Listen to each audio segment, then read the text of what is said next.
You are listening to I Am Refocused Radio with your host, Shamaya Reed. This show is designed to inspire you to live your purpose and regain your focus. And now, here's your host, Shamaya Reed. On Refocused Radio, once again, we are here today, and just like any other time, we have another awesome show lined up for y'all today. Today, we have a special guest. You ever seen videos on, TED Talks? Well, guess what? This guy is a TEDx presenter. And he has an amazing story, a powerful story. He's been through a lot, but he's also overcame a lot with great success, and he's helping a lot of people today. Just like you, our viewers and our listeners on radio, we have a special guest, Savio P. Clemente. He has an easy website. Just go to saviopclemente.com. He is not just in leadership, he's focused on healthcare. So not just a keynote speaker, not just a presenter. He's a two-time cancer survivor. And he is someone that you need to listen to his story. So I just want to cut to the chase and skip all the amazing accomplishments in your bio and say, first of all, Savio, thanks for being on the show, man. How you doing? Thank you so much, man. I really appreciate it. I'm excited to see what we unearthed today. And you have something that is worth sharing. After undergoing a life-saving stem cell transplant, I want you to unpack for the audience, what was it like to go through that process and just be where you are today? Yeah. So let me just backtrack a little bit. So I was initially diagnosed in 2014 with stage 3 non-Hodgkin's lymphoma. It came out of nowhere. It's a blood cancer. It doesn't run in my paternal or maternal family. And so it was very perplexing. At that moment in time, I was someone who just really took care of myself really well. I exercised, I ate the right foods, I meditated, I made sure to keep stress low. But it happened to me. I did 6 rounds of something called R-CHOP chemotherapy. It was fast and furious. And about 4.5 months of that, I got my remission status. And then I was cancer-free for almost 10 years, until June of 2024, which is when I had my relapse, this time in a different part of the body, in my nasal cavity of all places. And strangely enough, I knew something was wrong. I was sensitive enough to know, not that I thought it was cancer, but I knew something was going on. And sure enough, it was, in fact, a relapse. And I met with my doctor, and it took about an hour and a half. They explained to me the comprehensive treatment protocol for something like a relapse or a refractory, as they call it. It involved 2-3 day stays in the hospital. I had to get a neck catheter in order to extract my own stem cells. I had to harvest them. Usually it's about 1 to 3 days of doing that in an office setting. Fortunately, I got mine just one day. Then I had to spend 29 days in the hospital. Typically, it's 21 days. They gave you back your own stem cells. I encountered tachycardia, where every time I would stand up, my pulse would go to like 160, 170. So much so, one day I had to be rushed to the ICU to get norepinephrine. I left the hospital after 29 days. I lost about 26 pounds. There was about a week that I just didn't feel like eating at all. I had bad cases of diarrhea, et cetera, et cetera. And when I came home, they did scans and blood work, and it looks like the stem cell transplant worked. I ended up getting a complete response to treatment. They call it a CR, also call it a complete remission, but I don't use the word remission anymore because I had my first bout with remission. But my oncologist said, Savio, there is a clinical trial. You can do an immunotherapy, which basically boosts the immune cells. It's an insurance policy. You don't have to do it. And my sister was like, why would you want to do that after going through all you've been through? I'm like, because if I don't do the full protocol, I'll always have a regret and not wonder if I did what I was supposed to do. So I did that for 4.5 months. I got about 8 rounds of that immunotherapy. And then I did 5 months of physical therapy, because once you get a stem cell transplant, a few things happen. Your bone marrow is completely depleted. And when you get your stem cells, it has to rebuild itself. And so you're of the sort. And so I can happily say after 16 months of doing all of this, including aspirations, I am cancer-free again. I appreciate you sharing that amazing story, by the way. I mean, that wow, it's like, it's kind of hard to come back and say, well, let's talk about this now. Like, it's so heavy. But what I want to ask you is, after surviving cancer, how did that transform your perspective and what you're doing now with your mission, helping so many people? Yeah. So I like to say that my professional background is definitely something that I worked very hard at, but nothing prepared me for what life was going to be like going through a life-saving stem cell transplant. You literally, by the way, you get a second birth date. I thought they were like giving me some woo-woo concept, and it wasn't. They actually give you a second medical birth date. It's actually considered a medical rebirth. And I was like, what? And they're like, yeah. So now I have a actual birth date in the winter, and now I have another birth date in the summer, which is when I got my stem cell transplant. So it prepared me really well in the sense of talking about what happens after the crisis. A lot of us want to focus on the crisis, and that's very important. And they think that once the crisis is over, everything's good, but that's not the way it works. When you deal with any sort of crisis, mine's happened to be cancer or something medical, it's about what happens after. That's where you win or lose, because that's when you have to recalibrate, reorientate, and figure out a new way forward, and not only a new way normal, but a way to actually figure out how can I take my experiences and leverage them to help not only myself, but to help other people. And so my focus is with healthcare leaderships, because I really focused on this idea that performance doesn't fail first, clarity fails first. And so if you're able to gain clarity, like I did within my experience, I did the best I could to integrate everything I've known. I'm a board certified health and wellness coach. And so I practice what I preached. I use things like reframing. So instead of seeing the chemo as poisonous, I saw it as an elixir. I saw it as they call it mana in the Bible, which is like life force from the universe. And so I submitted and surrendered to that, because that particular type of medication is designed scientifically and medically to do what it's supposed to do. So if I resist, I'm not actually getting the benefits of it. And yes, I'm not trying to undermine the fact that it totally, wipes out your hair. Now it's a look for me. And I'm not trying to undermine the fact that you feel crappy. People vomit. I didn't really do that, a lot of that, but I did have a lot of diarrhea and things of that nature. So yes, it's not great. The feeling of it is not great, but you have to allow that process to take shape and form.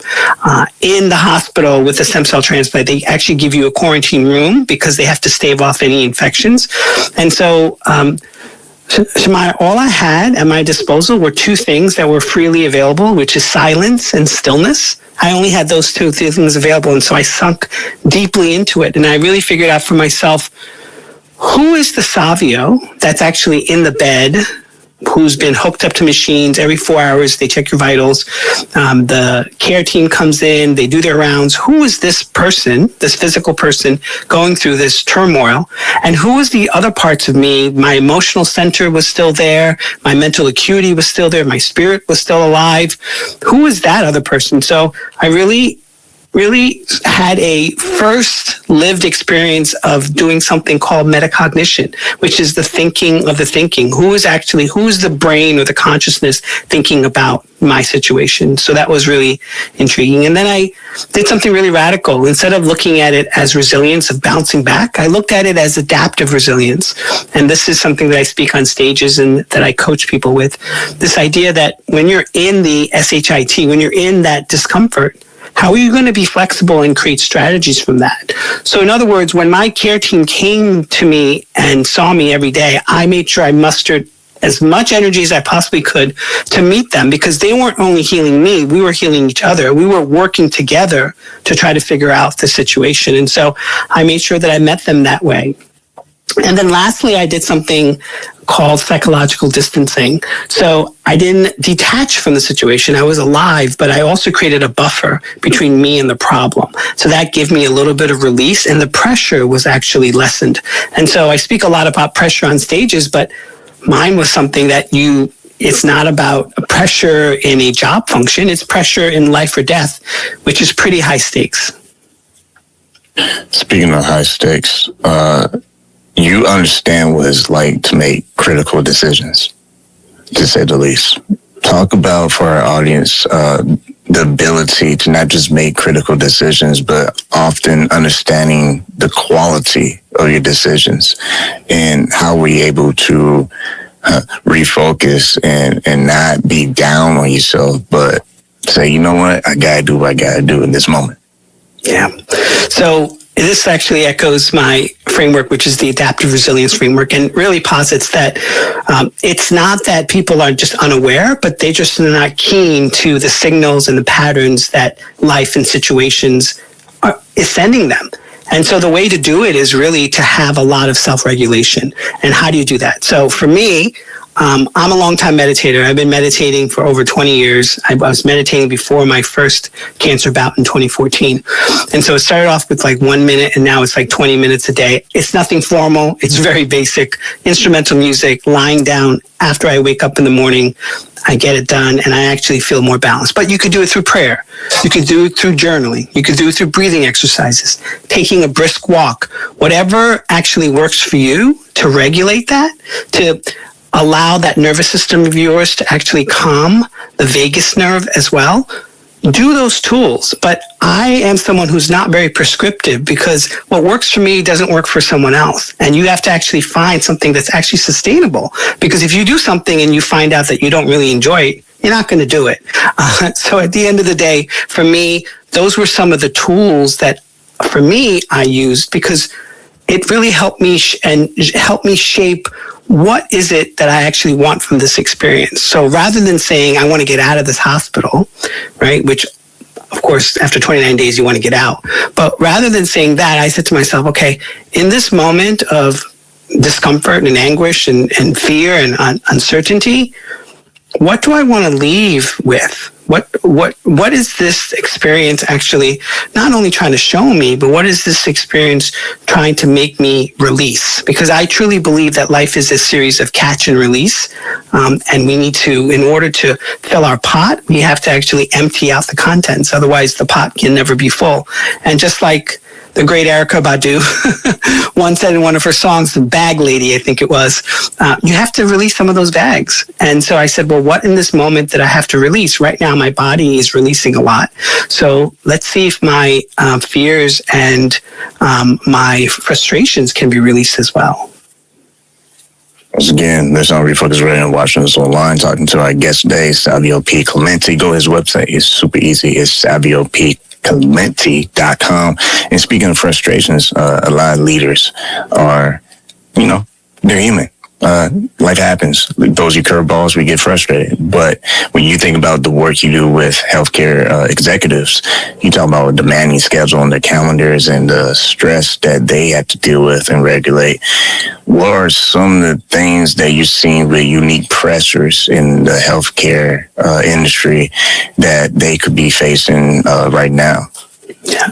Well, Pressure, there's actually a movie out right now called Pressure, which talks about Eisenhower and D-Day and World War II. So I'm going to actually see that this weekend. But sometimes pressure is a good thing, especially in the personal field.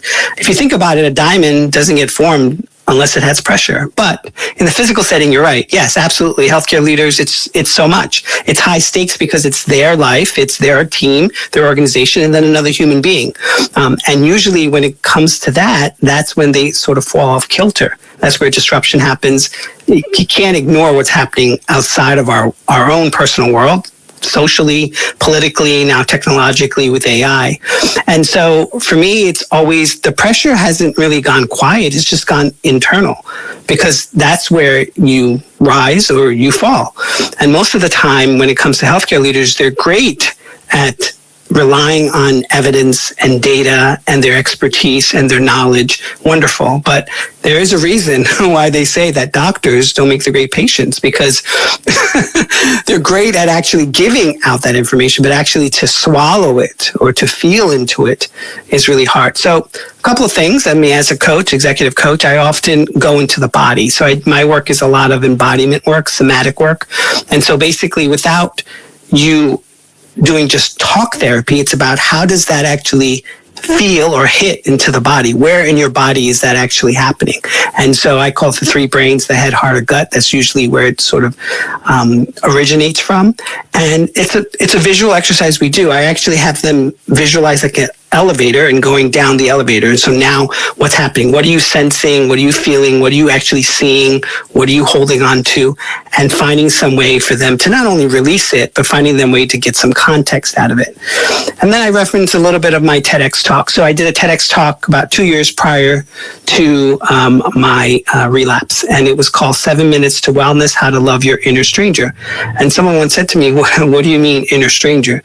And I'm like, well, I left it nebulous on purpose. And they're like, okay, so what's your inner stranger? And I'm like, my inner stranger, if I had to be honest, was probably that young person that never felt completely grounded and rooted. I always felt like I was kind of, I don't know, I just never really felt attached to a lot. And so she's like, oh, I get it. She's like, my inner stranger then is that idealized female executive that I want to be that I just can't seem to reach, or that great mother I want to be, or the great sibling I just can't be. And so I created a little mini framework within that framework, and it's called the Aloha Reboot. And as we all know, aloha in Hawaiian means hello. So it's a hello to your inner self. And so it's A stands for acknowledge. So like me, acknowledge what's happening, how you're feeling, where you are. Don't pretend it's not happening. Don't pretend you want to escape it. Just actually sink into it, because naming things and calling out things and actually stating things is very important, because then we don't get confused. We don't do something called spiritual bypassing.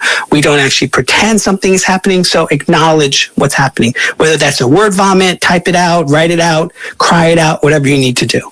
L stands for listening. So in Hawaiian, there is a healing modality called huna healing. And in huna healing, the kahunas of the day, the kings of the day, believe that the body not only sends you sensations, but it actually gives you language. It gives you consciousness. There's something that's actually speaking to us.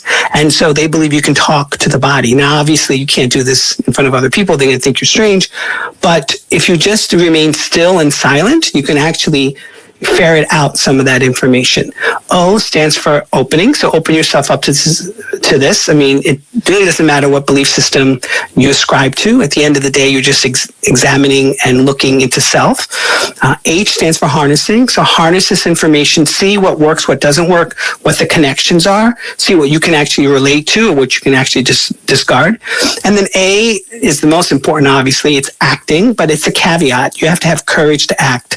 A lot of the data right now really points to this idea that it's not that people do not want to change, that people don't know how to change. And so there's these series of steps called the models of change. And it posits that once again, that people really do want to, but they just don't know if they're thinking about change, pre-contemplation in change. And when they're in change, are they thinking about relapsing? And so at the end of the day, you have to have courage in order to do that. And a lot of people say to me, Savio, but I just don't have 7 minutes. Okay, you don't have 7 minutes? Take one of the acronyms and practice that for one day. Take 1 minute of your day to practice that over the course of 5 days. And so that's called the Aloha Reboot. And for those watching, listening, if you want to find 7 minutes, wake up 7 minutes earlier. I mean, boom, right there. You know, that right there will give you a lot of time to make that happen. So once again, listen to Refocused Radio and watching us online, talking to our special guest today, Savio P. Clemente. Go to his website. It's saviopclemente.com. You are also a journalist. I forgot to put that out there. You done a ton of reporting, so kind of spill the beans for our audience. What else are you doing that's like you have time on your calendar to do? What have you been able to learn in that world, in that space as well? So a few things. So at this point, it's over 2,000 interviews with leaders, change makers, and also celebrities. I've interviewed Venus Williams, Ice-T, Deborah Messing, and I also covered the red carpet at the Oscars. And it's interesting, and I'm going to tell you this story because when I was there covering it, it's not my beat, by the way. My beat is health, wellness, and leadership. But my editor gave me this assignment, so I went to LA. I had a friend actually lives in LA as well. So we hung out. Yeah, we hung out in Venice and Malibu before the fires. And And I was there with a whole bunch of other publications, like really high, well-known entertainment publications. So they would come by, and I realized something. I realized they were still acting. Here I'm thinking they're there on the red carpet. No, they are acting for me as a journalist. They're acting for their handler, their manager, the photographers. They're still in character. They're not actually being real, authentically real.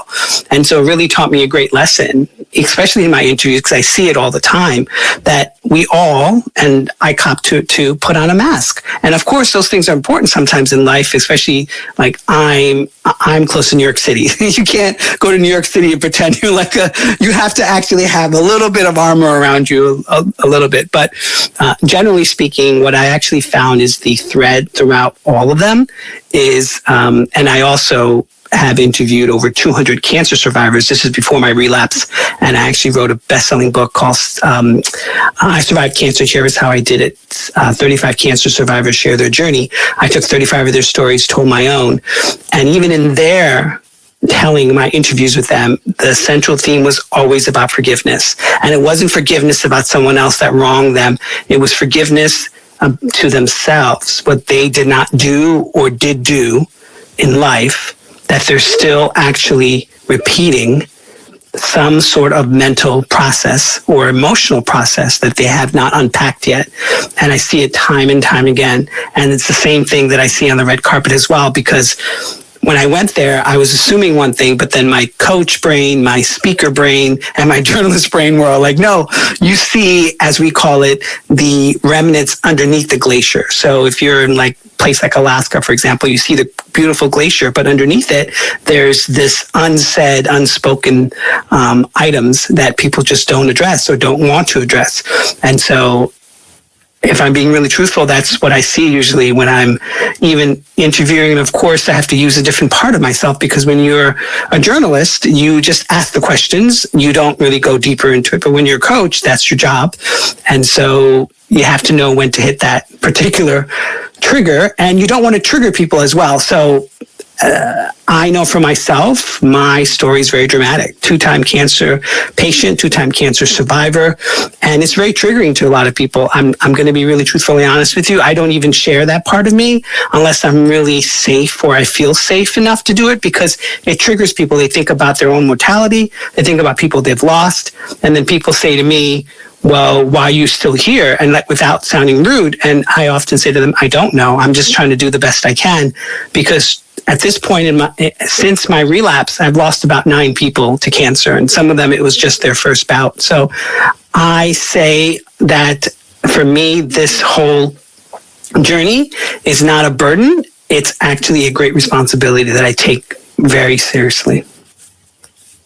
As you're looking ahead, there's always going to be challenges, especially in healthcare, and their leadership is a very noble thing to do. It's not easy at all. And it's never going to be easy, unfortunately. And as you look ahead, what are some of the things that you see could continue to challenge leadership and business as well? Yeah. So currently I'm running an interview series with CEOs and CMOs on the healthcare leadership operating system. So I'm getting in the ground perspectives from these individuals who run healthcare AI companies all the way to, traditional organizations. And what's interesting to me was one of the interviews I did, he mentioned that the healthcare system in the U.S. right now is estimated to be $760 to $935 billion with a B billion dollars in healthcare waste. Now, is that just in equipment? No, that's in decision making. That's in human bodies making decisions. So, a few things. I do think I'm a proponent of AI to be used responsibly. So, as you know, I'm a journalist, and I was in a cohort with other journalists, and one of them actually says she feels guilty. She's a purist. She's a purist writer. She's like, I feel guilty for using AI. And my whole feeling was, anytime you use the word guilt with any other description, as Yoda would say, you need to search your feelings, because that's telling you something. And so I think there's a way to use it adequately, properly.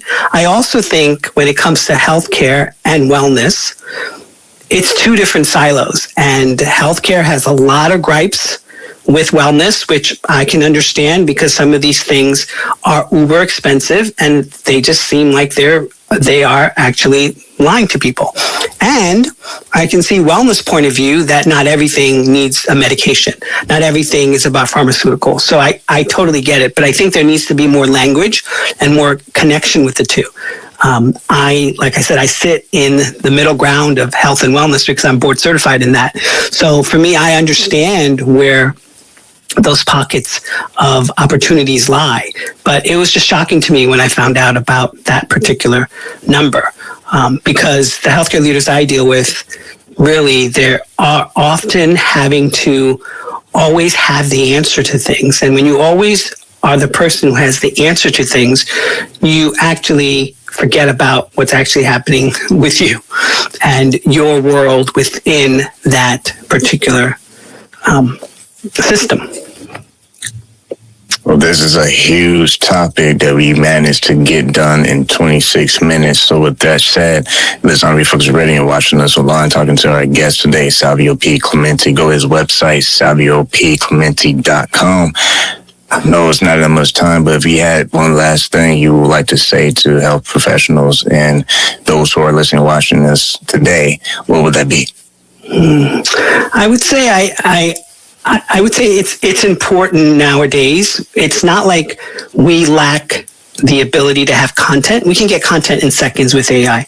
We actually have to have more connection. So instead of content, we need more connection.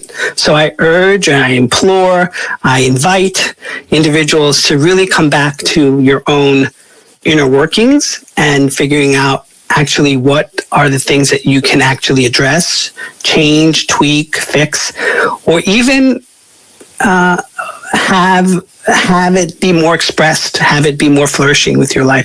I think that's really important because I think we're coming to the point where the human element, I think we are coming to this crux where the human element is feeling like we are putting it to the side and actually embracing only tech. And I think we need to regain back control with that.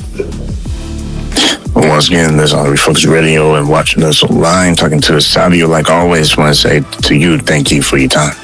Yep. Thank you so much, Mia. And people can find me social media at The Human Resolve if they want to find me. I'm on every platform.